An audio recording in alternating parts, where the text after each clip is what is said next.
Olá, amados amigos, irmãos e irmãs, que a graça e a paz de Jesus Cristo sejam com vocês. Bem-vindos a mais uma aula de nossa escola bíblica, que antes acontecia presencialmente, todos os domingos em nossa igreja, mas que hoje, em razão da pandemia do coronavírus, acontece em sua casa, em seu trabalho ou em outro lugar e horário que melhor lhe convier.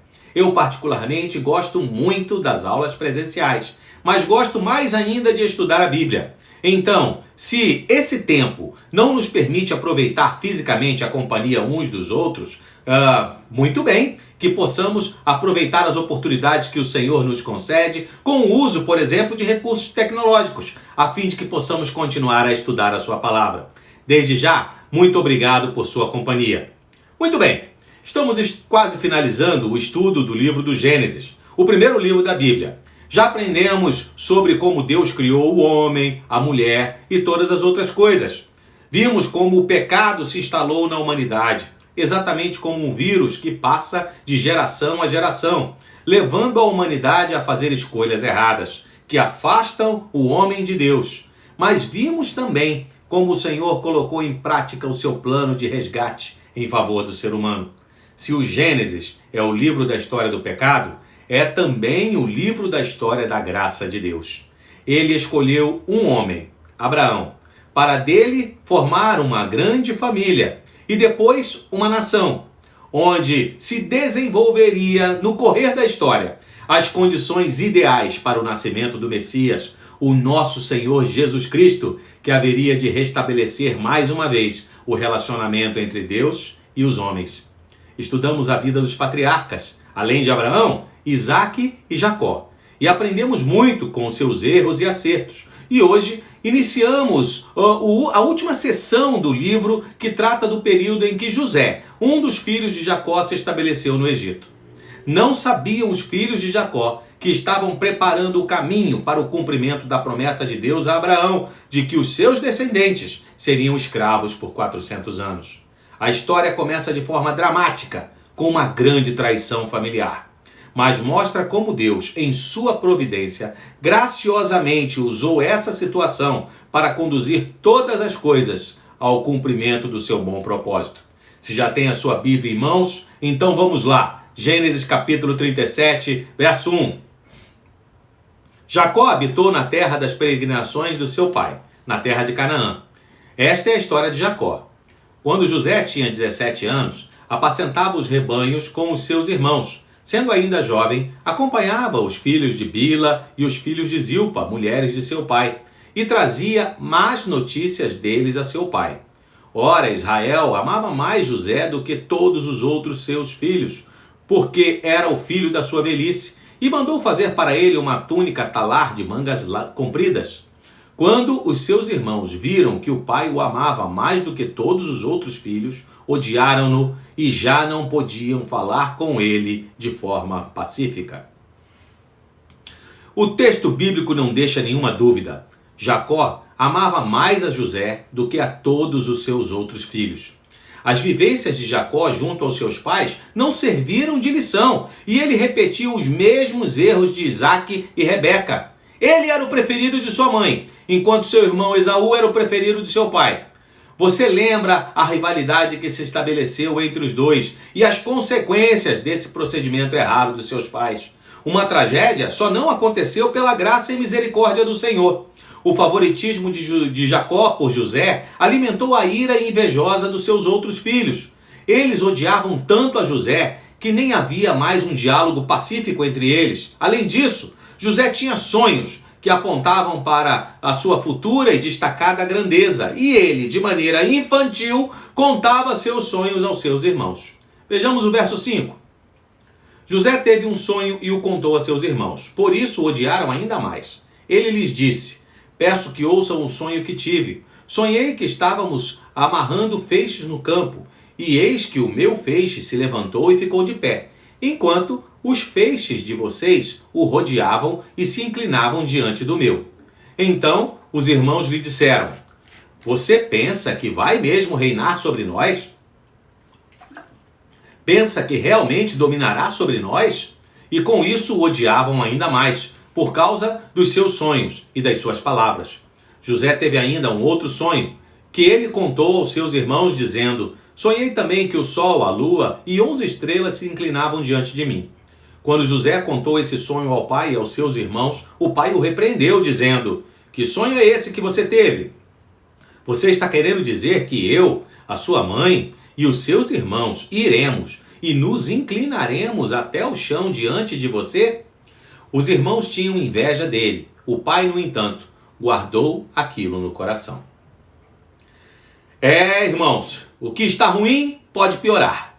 O favoritismo de Jacó, as fofocas de José e agora as implicações dos seus sonhos fizeram com que a amargura se instalasse no coração de seus irmãos. É óbvio que esses não foram sonhos comuns, mas foram revelações da parte de Deus acerca do que logo haveria de acontecer. José teria uma posição proeminente na família da aliança. A repetição da mensagem, inclusive, indica que o seu cumprimento era inevitável. Bruce Waltke, renomado pesquisador bíblico e professor de hebraico e Novo Testamento em diversos seminários dos Estados Unidos e Canadá, afirma que os sonhos proféticos de José mostram que o propósito de Deus estava por detrás de todos os eventos da história que estava sendo desenvolvida. Como veremos mais tarde, de fato, tudo aconteceu conforme Deus revelou a José em sonhos. Mas naquele momento, ele precisava de um conselheiro sábio que o ajudasse a lidar com seus irmãos, agindo para atenuar o evidente ressentimento que se estabeleceu. Infelizmente, Jacó, seu pai, não foi esse conselheiro. Quero abrir aqui um parênteses para me dirigir aos pais e mães que estão participando desta aula conosco. Muito cuidado. É grande a nossa responsabilidade diante de Deus para com os nossos filhos.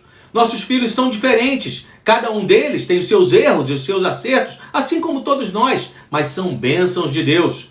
Não repitam o erro de Isaac, de Jacó e de tantos outros que se seguiram. Filhos precisam ser amados e tratados de maneira igual. Favoritismo na família leva a ressentimentos. E ressentimentos levam a sofrimentos. E algumas vezes tragédias, como por exemplo o que está por vir na vida de José. Se continuar a leitura deste capítulo em sua Bíblia, verá que Jacó mandou José em busca dos seus irmãos, que estavam apacentando os rebanhos. Mas eles, quando o viram ao longe, elaboraram um plano. O plano era matar José, lançar seu corpo numa cisterna e depois dizer a Jacó que um animal selvagem o devorou. Mas Rúben, o primogênito de Jacó, escutou o plano de seus irmãos e não deixou que tirassem a vida de José. Ele conseguiu convencê-los de jogar José numa cisterna vazia. O objetivo era proteger José e devolvê-lo ao seu pai. Raízes de amargura, arraigadas em corações que estão longe de Deus, podem levar a consequências terríveis. Sua vida foi preservada, mas ele ainda estava à mercê da maldade dos seus irmãos. Verso 25. Depois sentaram-se para comer. Levantando os olhos, viram que uma caravana de ismaelitas vinha de Gileade. Seus camelos traziam especiarias, bálsamo e mirra, que levavam para o Egito. Então Judá disse aos seus irmãos: o que vamos ganhar se matarmos o nosso irmão e depois escondermos a sua morte? Venham, vamos vendê-lo aos ismaelitas. Não lhe façam mal, pois é nosso irmão, é do nosso sangue. Seus irmãos concordaram. E quando os mercadores midianitas passaram, os irmãos de José o tiraram da cisterna e o venderam aos ismaelitas por 20 moedas de prata. E os ismaelitas levaram José para o Egito. O preço de um escravo. Essa era a prova contundente da inimizade nutrida pelos irmãos contra ele. Quando Rúben voltou à cisterna, seus irmãos já tinham vendido José. Ele ficou muito preocupado a ponto de rasgar suas próprias vestes. Ele sabia que, como filho mais velho, teria de dar uma explicação ao seu pai. Então os irmãos de José seguiram com a parte do plano que faria Jacó acreditar que José havia morrido. Eles mataram um bode e molharam a túnica de José no sangue. Depois eles entregaram a túnica de José a Jacó, que prontamente reconheceu que aquela era realmente a túnica do seu filho favorito. Ao ver a túnica, Jacó acreditou que um animal selvagem tinha matado José. Ele ficou profundamente entristecido e lamentou muito a suposta morte de José. O enganador, mais uma vez, foi enganado. O capítulo termina mostrando não apenas a tristeza de Jacó, mas também informando o paradeiro de José. Ele foi levado pelos medianitas ao Egito, onde foi vendido como escravo para servir na casa de Potifar, o comandante da guarda de Faraó. Na próxima aula, nós iremos continuar a ver como Deus está no controle de tudo. O que parecia ser um fim trágico e sem qualquer esperança será usado pelo Senhor mais tarde para preservar as vidas de Jacó e seu povo. A narrativa da história de José sofre uma interrupção e o capítulo 38 registra a vergonhosa história envolvendo Judá e Tamar. Uma evidência de como a família da aliança começou a se corromper em Canaã através do casamento misto de Judá. Mas no final, um capítulo que registra tanta maldade e imoralidade também aponta para a graça e a providência de Deus. Capítulo 38, verso 1. Aconteceu por esse tempo que Judá se afastou de seus irmãos e se hospedou na casa de um adulamita chamado Ira. Ali Judá viu a filha de um cananeu chamado Sua. Ele a tomou por mulher e teve relações com ela. A mulher ficou grávida e deu à luz um filho, e Judá lhe deu o nome de Er. Ela ficou grávida outra vez e deu à luz um filho, a quem ele deu o nome de Onã. Mais uma vez, ela ficou grávida e deu à luz outro filho, a quem ela chamou de Selá. Ela estava em Quezibe quando o teve. Judá era o membro líder da família de Jacó, aquele que estava destinado a ser o canal de todas as ricas bênçãos de Jeová concedidas a Abraão por meio de suas futuras gerações. O nome de Judá devia destacar-se na linhagem messiânica. Davi será um dos seus mais respeitáveis descendentes, mas este casou-se com a filha de Sua, um cananeu pagão, e assim deu início a uma corrente de acontecimentos pecaminosos. A esposa de Judá lhe gerou 3 filhos, Er, Onã e Selá. O texto bíblico diz que Judá providenciou uma esposa para Er, seu filho mais velho. O nome dessa esposa era Tamar. Mas Er foi um homem perverso perante o Senhor e acabou sendo castigado com a morte pela justiça divina. Como Tamar não havia engravidado, o irmão mais novo de seu marido deveria assumi-la como esposa e suscitar descendência ao marido falecido, conforme o costume da época, e que mais tarde será incorporado à lei de Deus, sendo conhecido por lei do levirato. O problema é que Onã, o irmão mais novo de Er, que tomou Tamar como esposa, também era um homem mau. Onã se negou a engravidá-la para não gerar posteridade ao seu irmão. Isto porque o seu primeiro filho com Tamar seria contado como o filho mais velho de seu irmão, que era o primogênito na casa de seu pai. Em outras palavras, o direito de primogenitura de Er não seria mais dado a Onã, mas seria concedido ao seu filho com Tamar. Então, para evitar ter um filho com Tamar, Onã praticava o coito interrompido, um dos métodos contraceptivos naturais mais antigos na história da humanidade. A atitude de Onã foi perversa, egoísta e depravada. Ele desrespeitou Tamar e apenas a usou para satisfazer os seus desejos. E o resultado dessa conduta foi também a sua morte. Ao ler o texto em sua Bíblia, verá que Judá enviou Tamar de volta à casa de seus pais e prometeu a ela que fora esposa dos 2 filhos, um após o outro, que teria por marido o seu terceiro filho, Selá, quando este alcançasse a idade conveniente. Se isso era apenas uma desculpa pelo medo de perder também o terceiro filho, não sabemos. Para ele, quem sabe, a culpa era de Tamar, que poderia trazer algum tipo de mau agouro aos seus maridos. Afinal, os pais têm a tendência de acreditar cegamente na inocência dos seus filhos. Concorda comigo? Mas o fato é que o tempo passou e nada aconteceu. A esposa de Judá havia falecido e num determinado dia, Tamar soube que o seu sogro, que não havia cumprido a sua promessa, estava num lugar chamado Timna para tosquiar ovelhas. No mundo antigo, a tosquia de ovelhas geralmente era associada a uma grande festa que envolvia práticas pagãs de culto à fertilidade. Ela então elaborou um plano. Verso 14.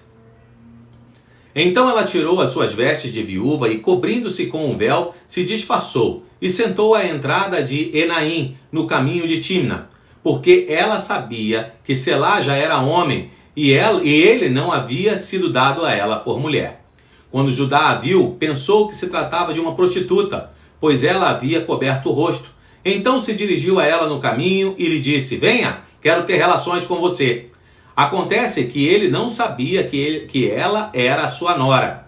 Ela respondeu: o que você me dará para ter relações comigo? Ele respondeu: eu mando para você um cabrito do meu rebanho.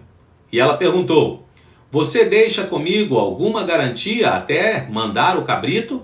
Ele respondeu: que garantia eu posso deixar com você? Ela disse: o seu selo, o seu cordão e o cajado que você tem na mão. Ele lhe deu os objetos, teve relações com ela, e ela ficou grávida dele. Tamar se levantou e foi embora, tirou o véu e pôs outra vez as suas roupas de viúva. Judá enviou o cabrito por meio do Adulamita, seu amigo, para reaver a garantia que tinha deixado com a mulher, mas ele não a encontrou. Então o amigo de Judá perguntou aos homens daquele lugar: onde está a prostituta cultual que costumava ficar junto ao caminho de Enaim? Responderam: aqui não havia nenhuma prostituta cultual.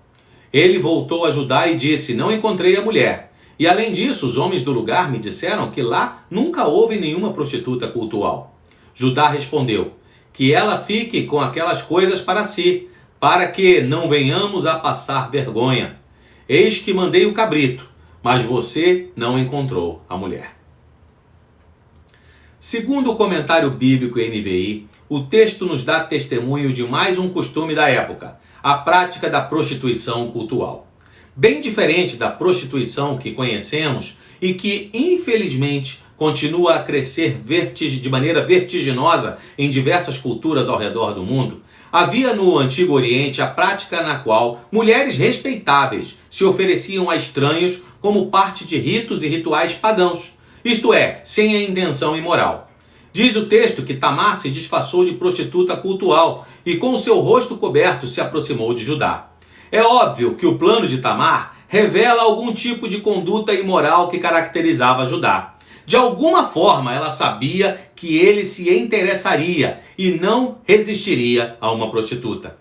Tudo aconteceu conforme o planejado. Ela fingiu estar interessada em pagamento, ficou com as garantias e teve relações sexuais ilícitas com seu sogro Judá. 3 meses depois, Judá ficou sabendo que sua nora Tamar estava grávida. Rapidamente ordenou que ela fosse executada por ser culpada de imoralidade. Mas antes que Tamar pudesse ser queimada, ela revelou de quem havia concebido e quem era o dono do selo, do cordão e do cajado que estavam em sua posse. Diante dessa revelação, Judá reconheceu que havia negligenciado com suas obrigações legais, enquanto Tamar havia permanecido fiel nos seus direitos da herança. Anulou a sentença de morte e declarou que ela era mais justa que ele. Depois disso, a Bíblia diz que Judá nunca mais teve relações com Tamar. Essa desastrosa história de Judá e Tamar aponta para a misericórdia e graça de Deus. Isto porque Pérez, o primogênito dos gêmeos, frutos de uma relação imoral, acabou sendo contado na genealogia de Jesus Cristo. Ele entrou na linhagem messiânica, sendo um ancestral do rei Davi através de Boaz, o marido de Ruth. Assim, Gênesis 38 nos lembra que o eterno propósito de Deus não pode ser frustrado pela imperfeição humana. Então é isso, pessoal. Chegamos ao fim de mais um estudo bíblico. Na aula de hoje, 3 alertas são evidenciados. Se você tem filhos ou pretende tê-los um dia, cuidado com a maneira como se relaciona com eles. Filhos não precisam de presentes, eles precisam de pais presentes, que lhes ofereçam um ambiente seguro para o seu crescimento físico, emocional e espiritual. E nada de favoritismo. O segundo alerta é que não devemos permitir que as pequenas rusgas não resolvidas que criem raízes em nossos corações, principalmente dentro do lar. Um casal não deve dormir sem que um problema seja resolvido ou ao menos encaminhado. E os filhos devem ser incentivados a viver em união. Por fim, não condene tão rapidamente Judá por conta da sua imoralidade. Sempre que nos afastamos do caminho do Senhor e flexibilizamos os nossos valores mais caros, corremos o risco de praticar este ou qualquer outro pecado. Não somos melhores nem piores que qualquer um dos personagens bíblicos que temos estudados, e podemos cometer os mesmos erros. O que diferencia as pessoas é a consciência da existência de Deus e do seu interesse e amor por nós, e como nós respondemos a isso. Por hoje é só. Na próxima semana conheceremos um pouco mais sobre as aventuras de José no Egito. A história de quando a bênção prevalece, ainda quando as circunstâncias sejam contrárias. Mais uma vez, obrigado por sua companhia. Que o nosso Deus nos abençoe e nos dê uma boa semana a todos. Até a próxima, pessoal!